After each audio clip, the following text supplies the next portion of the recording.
Alright, we're back here for the second round.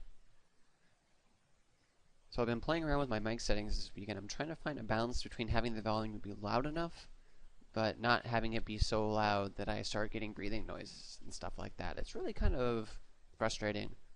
So I might just have to go get a new headset. Although I'm not even sure if the problem is the headset. So we on the roll. We'll play first. This is a good... The mana is weak. Is this a hand that I can keep? And I don't think that it is. Because I have no way to cast anything. Yeah, we're going to mulligan 6. This is an equally tragic hand. But I don't think it's bad enough that we can not keep it. So we will. And our opponent has actually gone down to 5 at this point.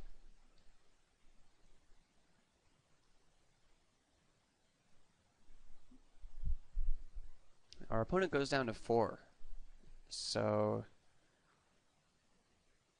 we are actually in a semi-decent spot, all things considering.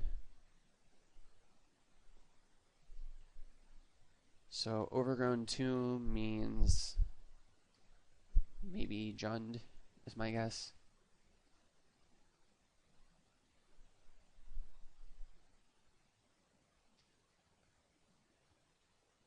So he has mana. I'm gonna kill that elf though, because we don't know how much mana he has.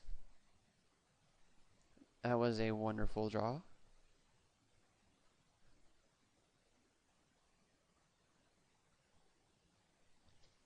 We'll pass the turn. So he's playing junk of some kind. Probably is junk. Okay, so this is not even going to be a game.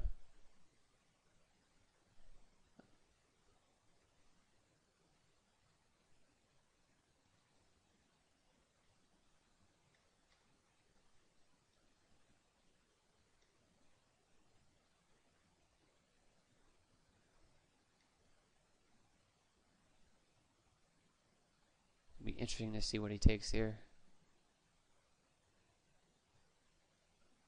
My guess is the land. Probably Temple Garden? No, he takes the chapel.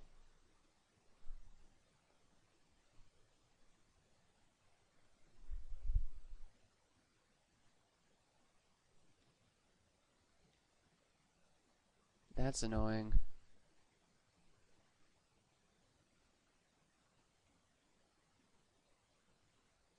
That's gonna buy him some time.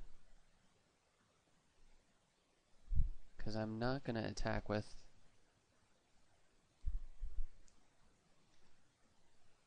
the Aristocrat.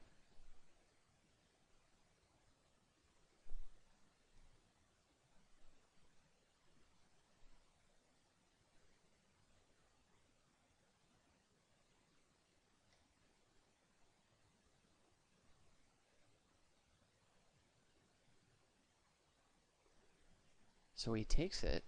Interestingly enough.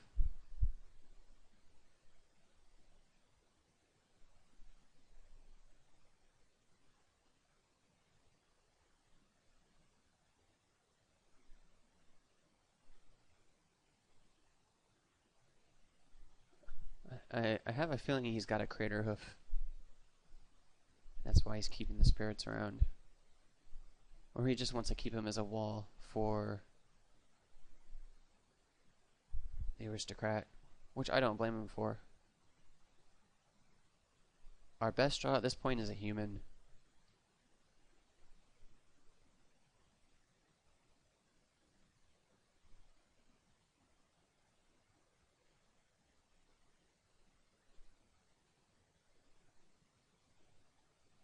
Thragtusk? No. So he really wanted that pilgrim. That is a human.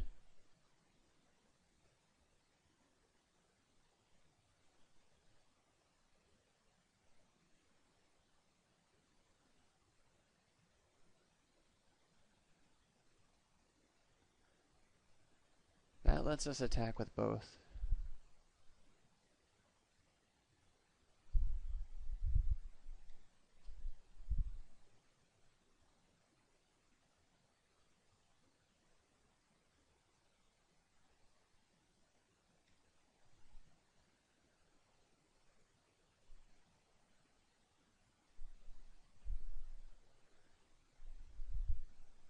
Three, four, five, six.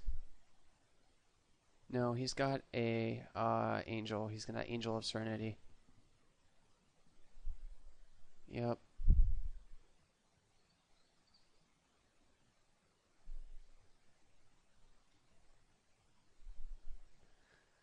That's fairly unfortunate.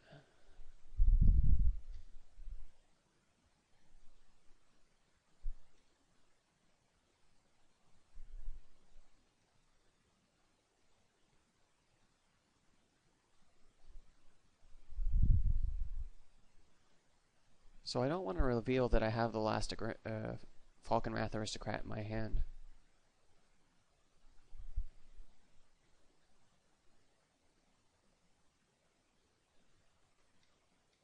And I need some way to deal with this now.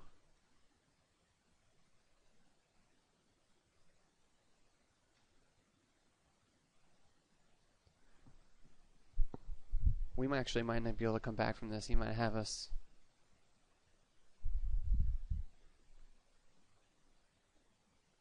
This really shows you how powerful Angel of Serenity is.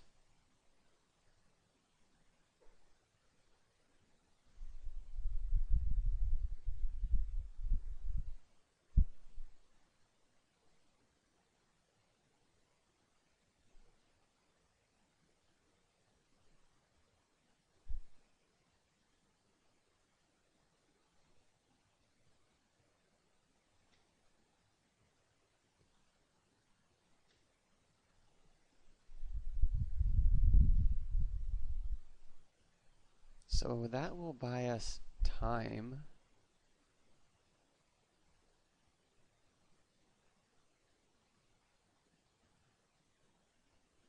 Maybe not enough time.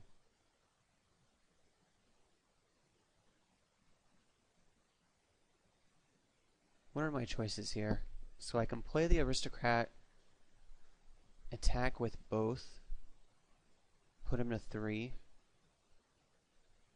He swings back for 7, 12. He swings back for lethal. So I can't attack with the Aristocrat. But I think it's better than playing the Lingering Souls.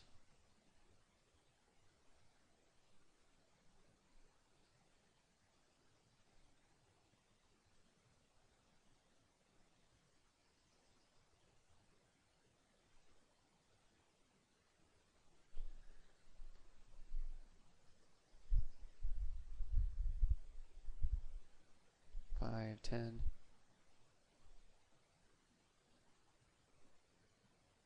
Another angel. No, he's got us. I knew I sensed a behemoth. So Olivia's good for sure. Mark of Mutiny is probably decent. Maybe not. I know I want the Olivia.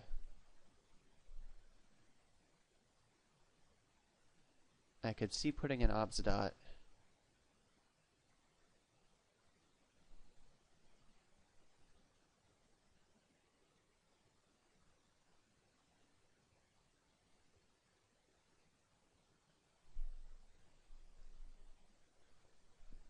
How much is the Mark Immunity really going to help me, though? So, by the time he has a creature that I want to steal,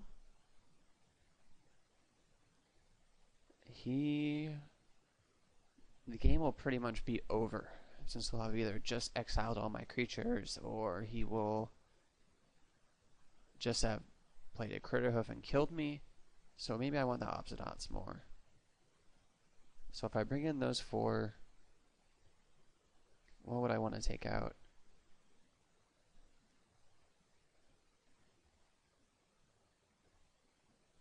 I can see taking out some Doom Travelers. I don't want to take out any Aristocrats. I don't want to take out the Axe. I could see taking out some Blood Artists. They don't really do very well in this matchup. Actually, I think I'm going to take out all the Blood Artists. I'm not sure I like this version more than the version that doesn't play Blood Artists and plays stuff like Silverblade Paladins instead. I think I like that version better. I think you're giving up a lot of the speed that is really kind of necessary with this deck to play the Blood Artists. We'll play first, and this hand is fine.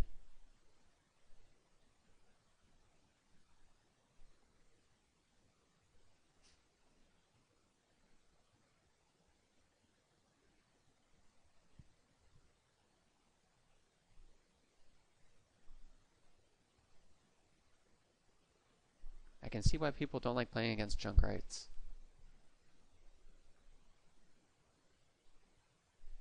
Unfortunately, there are no Leyline of the Voids or... Well, I guess there's Rest in Peace, but I'm not playing that at my sideboard. Which I'm also kind of confused of why it's not playing it in the sideboard. Because this deck has no graveyard interaction at all other than Lingering Souls.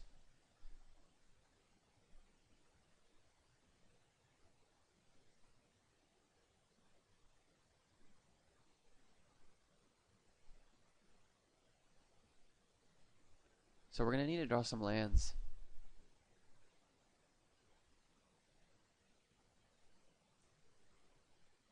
He's got a mana elf, which is fine.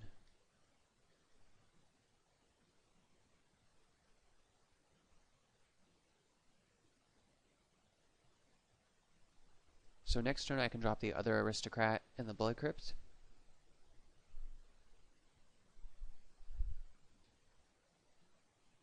Well, if he's stuck on lands, then I am going to... Well, now he's not. He hits 4 of them.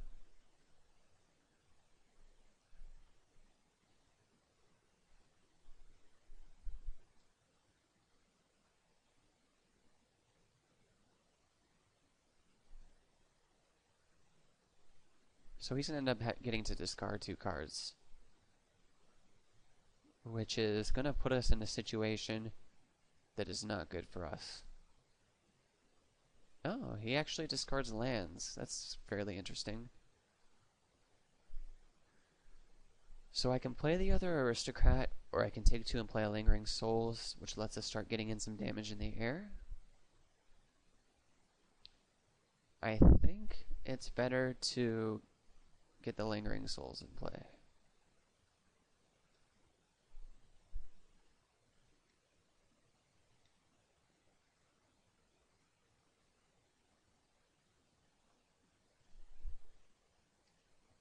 So that also increases our creature count for Blasphemous Act.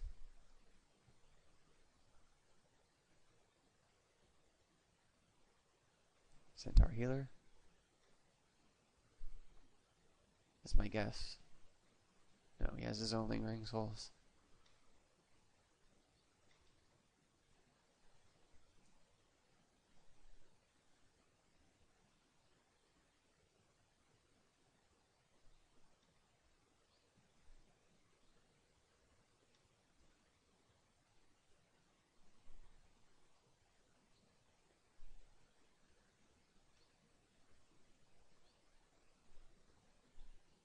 So rather than play the other half of my Lingering Souls, I'm going to get into play the other Aristocrat now.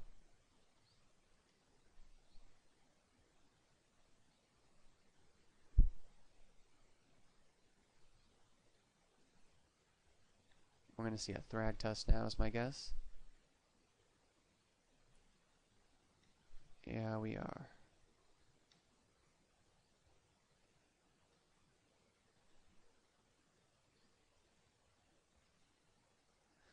So we're in an awkward spot.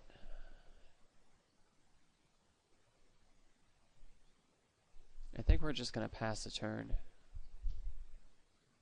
If he attacks with Thragtusk, I'm going to sacrifice one of these guys and block, and then Tragic Slip the Thragtusk.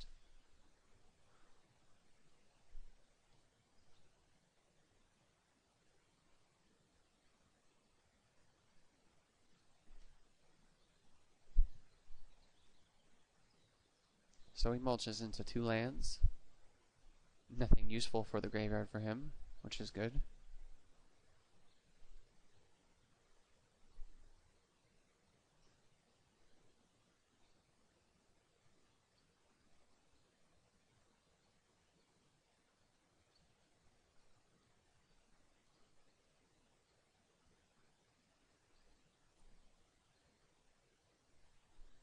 So what do we need to do to get out of this?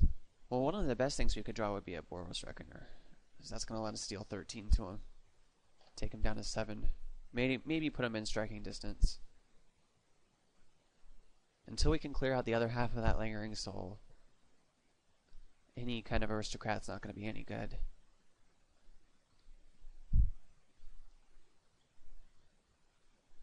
One of the problems is that Unburial Rites with any kind of really powerful creature is just too strong right now.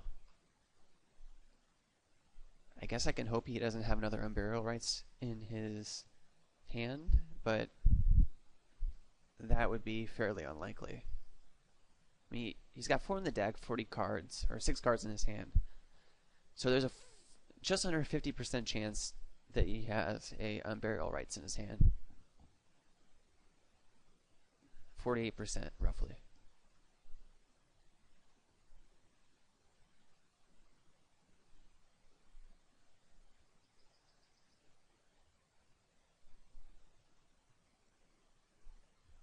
He's thinking a long time.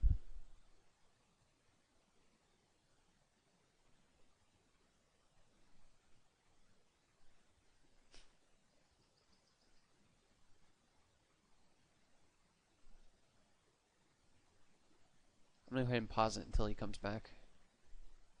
Alright, he finally gets back. So we're just going to take this. This is going to let us keep 1 Cartel Aristocrat after we Blasphemous Act. I mean, he's not even going to attack. So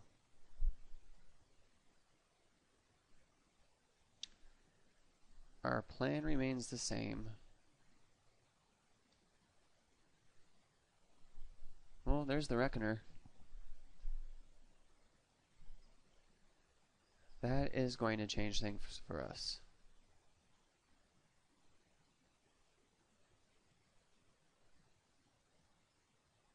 We will play the Reckoner now.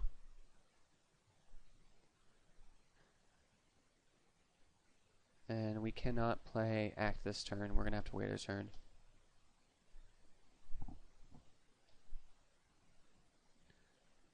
In fact, we might attack a couple. No, I guess it's not worth it. So he's going to gain more life next turn.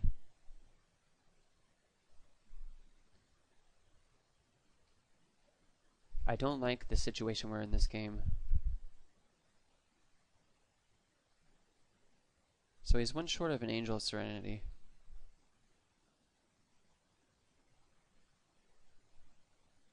I mean, that's basically what we're hoping for at this point, that he does not play 1 this turn.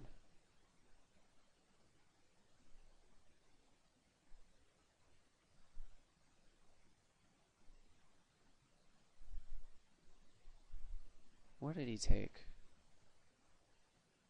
So he took the Thragtusk. So he played it tapped, so he doesn't have an Angel. He is going to play the other half of his Lingering Souls, which just made things a lot better for us. And he has another one too, though.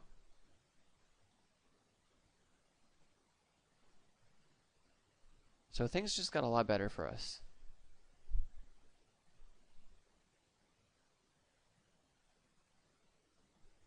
One, two, three, 6. So we can play Act for 1 mana now.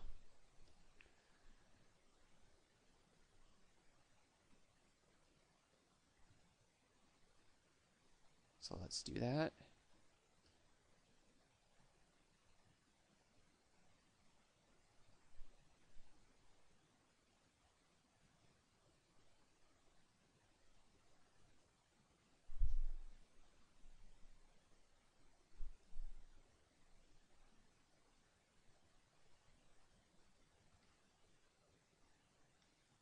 maybe he has his own tragic slip.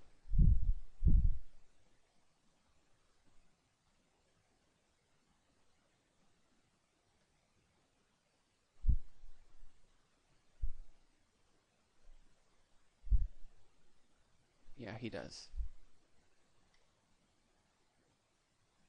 So that's a little bit unfortunate.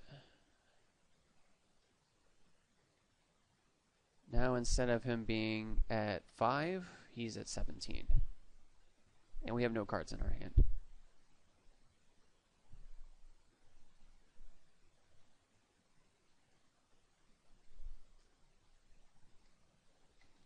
And he is at 22 now. I hate that card so much. So he has 2 cards in his hand and half of a Lingering Souls in his graveyard.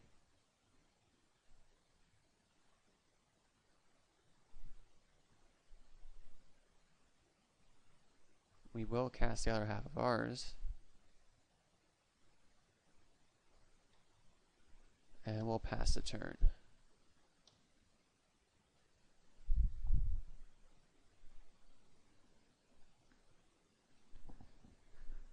I don't think we're going to be able to pull out this one. Is it worth trading these 3 things or these 2 things for half of a Thragtusk? I think I can just go to 13 on this turn. We're still at 18. He's got a troll.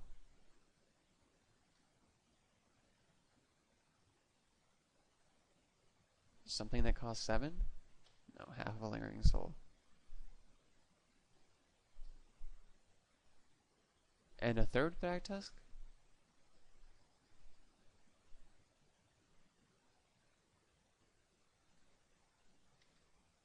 Yep. Of course. So he did have the Unburial Rights. Yeah, this game's over. So we just weren't able to put up a good fight with this version of the deck. I think that if we were playing with the Silverblade Paladins instead, because we had gotten him to a point where he was in killing range a couple of times, it would have allowed us to punch through Lingering Souls spirits. So, yeah, but this version not very good. So, at least versus deck. We will go on to the 3rd round. I'll see you there.